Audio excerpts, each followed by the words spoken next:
एक बार बहुत ठंड के दिन एक छोटा लड़का एक जूते की दुकान के बाहर खड़ा था, नंगे पैर। वह ठंड से कांप रहा था और खिड़की से कुछ जूते को देख रहा था। एक अमीर महिला उस दुकान से बाहर आई। उसने उस छोटे लड़के को देखा। वो उसके पास जाकर कहा, बच्चा, तुम उस खिड़की की मैं इतनी ईमानदारी से क्यों देख रहे हो? छोटे लड़के ने जवाब दिया, मेरे पास कोई जूता नहीं है। मैं भगवान से मुझे एक जूते देने के लिए कह रहा था। यह सुनकर महिला ने उस लड़के को दुकान के अंदर ले गई और दुकान के मालिक से पूछा कि क्या उसे पानी मिल सकता है। मालिक कुछ ही मिनट में पानी ले आया और फिर उस लड़के को दुकान के पीछे ले गया और छोटे लड़कों के हाथ पैर साफ किया और सुखाया। फिर उसे दुकान में वापस ले गया और मालिक को कुछ जूता लाने के लिए कहा। फिर महिला ने जूते खरीदे और उसे छोटे लड़के को पहनने के लिए दे दिया और कहा, क्या तुम अब अधिक सहज महसूस कर रहे हैं? जब वो वहां से जा रही थी तो छोटे लड़के ने उसे हाथों से पकड़ा। उसकी दोनों आंखों में आंसू थी। उसने कहा, क्या आप भगवान के पत्नी हो? एक बार की बात है, एक व्यक्ति भगवान के सामने बलिदान देने के लिए तैयारी कर रहा था। बकरियां और भेड़ों को एक साथ कत्ल करने के लिए खरीदा गया था। जब बलिदान का दिन आया तो भगवान ने मनुष्य से मुलाकात की और उन्होंने कई चीजों पर चर्चा की। अंत में भगवान ने मनुष्य की पवित्रता के बारे में बात की। भगवान ने कहा, जीवों को कत्ल करना पाप है। किसी भी निर्दोष जीवों को कत्ल करके आपको पापों और भ्रमों से छुटकारा नहीं मिल सकता है। भगवान का वचन मनुष्य की आत्मा के गहरे तक गया। वो समझ गया कि शुद्ध दिल और ईमानदारी तरीकों से भगवान का पूजा करना बलिदान से कई अधिक मूल्य है। व्यक्ति ने फैसला किया कि उन जानवरों को आजादी दी जानी चाहिए और कत्ल करने के बजाय उन्हें अपनी मर्जी से अपनी जिंदगी जीने के लिए आजाद छोड़ देना चाहिए। नैतिक शिक्षा, हमें किसी भी निर्दोष प्राणी को नहीं मारना चाहिए। वो सभी भगवान का संतान है। मैं क्या करूँगा? भगवान ने बच्चे को मुस्कुराते हुए कहा, आपकी परी आपको प्रार्थना करना सिखाएगी। बच्चे ने कहा, मैंने सुना है कि धरती पर बुरे आदमी रहता है, उनसे मेरी रक्षा कौन करेगा?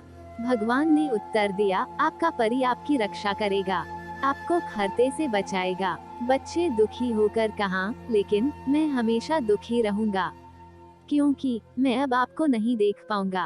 भगवान ने उत्तर दिया, आपका परी हमेशा मेरे बारे में आपसे बात करेगा और आपको मेरे पास वापस आने के लिए रास्ता दिखाएगा। भले ही मैं हमेशा आपके साथ रहूंगा। उस समय स्वर्ग में बहुत शांति थी, लेकिन धरती से आवाज सुनी जा सकती थी। जल्दी में बच्चे ने धीरे से पूछा, हे भगवान, मैं अब निकलने वाला हूँ, कृपया मुझे अपने परी का नाम बताएं। भगवान ने उत्तर दिया, आपकी परी का नाम नहीं है, आप बस उसे माँ कहेंगे। एक बार एक कमजोर बूढ़ा आदमी अपने बेटे के पास शहर में रहने चला गया। वहाँ उसके बेटे, बहू और एक 4 साल के पोते रहते थे। बूढ़ा आदमी वहाँ जाकर थोड़ी देर आराम किया।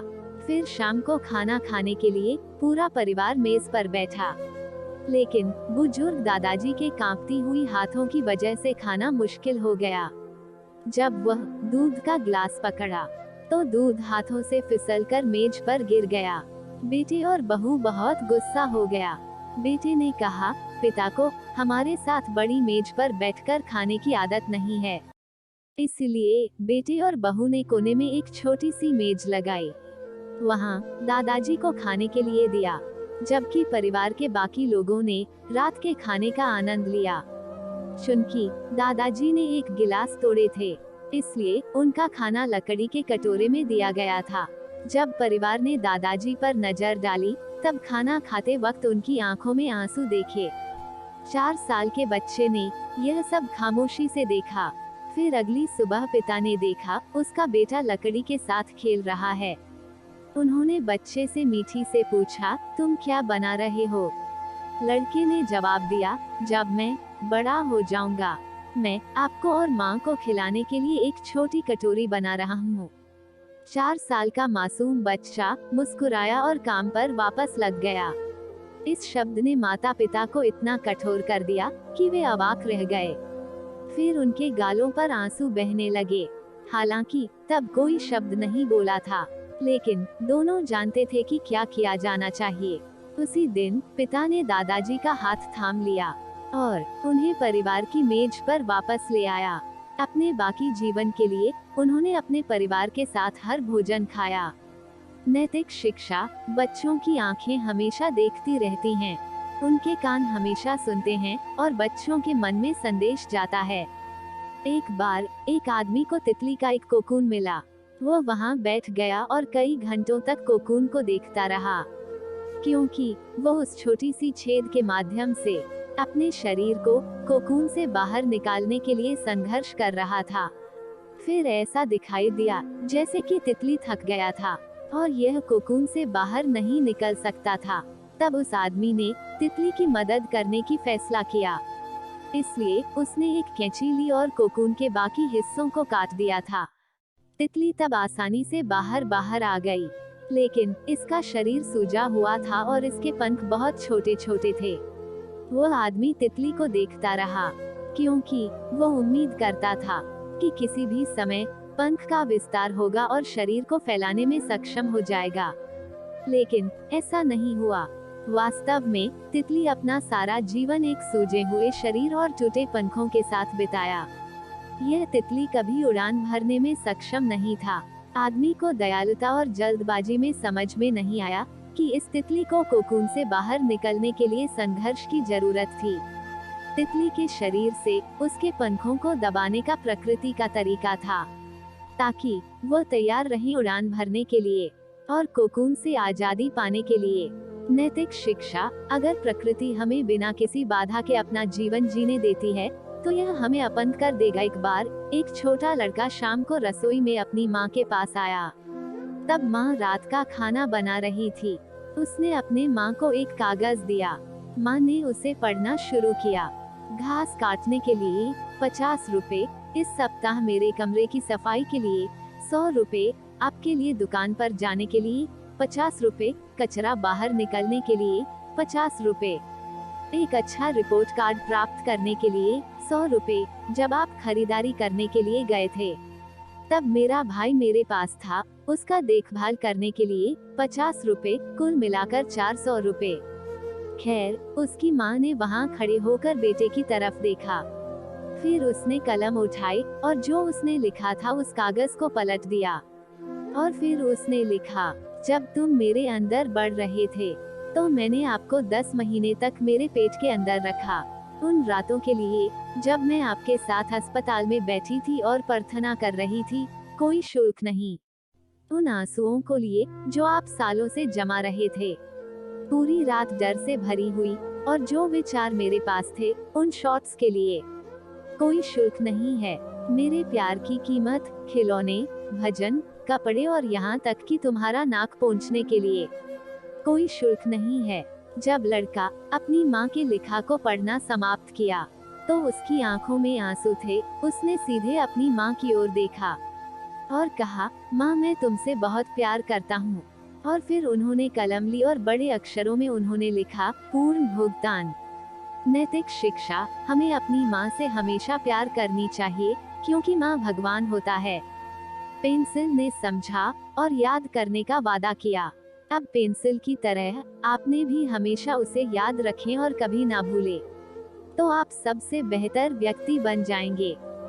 आप कई महान कार्य करने में सक्षम होगी, लेकिन केवल तभी जब आप अपने आप को भगवान के हाथ में रखने की अनुमति देंगे।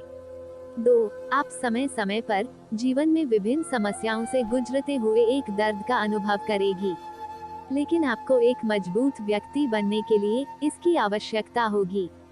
आप जो भी गलतियां करेंगे, उसे सुधारने में सक्षम होगी। 3. जिस भी रास्ते से तुम चलते हो, तुम्हें अपनी छाप छोड़नी होगी। कोई फर्क नहीं पड़ता कि स्थिति क्या है, आपको हमेशा अपने कर्तव्यों को जारी रखना चाहिए। पेंसिल का यह चित्रण आपको प्रोत्साहित करने के लिए, आप एक विशेष व्यक्ति है। केवल आप उस उद्देश्य को पूरा कर सकते हैं जिसे आप पूरा करने के लिए पैदा हुए हैं।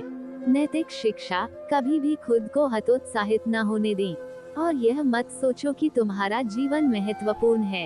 एक बार की बात है, एक बूढ़ी महिला हिमालय के पहाड़ों से गुजर रही थी। रास्ते में उसे एक कीमती पत्थर मिला। उसने पत्थर को उठाकर अपने बैग में रख लिया और अपनी यात्रा जारी रखी। अगले दिन रास्ते में उसे एक आदमी मिला जो बहुत भूखा था। बूढ़ी महिला को देखकर आदमी ने भजन मांगा। उसने उस आदमी को खाना देने के लिए अपना बैग खोला। जब उसने अपना बैग खोला तो आदमी ने बैग में उस कीमती पत्थर को देखा। आदमी उस कीमती पत्थर को पाना चाहता था, इसीलिए उसने उसे वो पत्थर देने के लिए कहा। बूढ़ी महिला ने उस पत्थर को बिना किसी हिचकिचाहट दे दिया और अपनी यात्रा जारी रखी। भूखा आदमी उस कीमती पत्थर को पाकर बहुत खुश हुआ।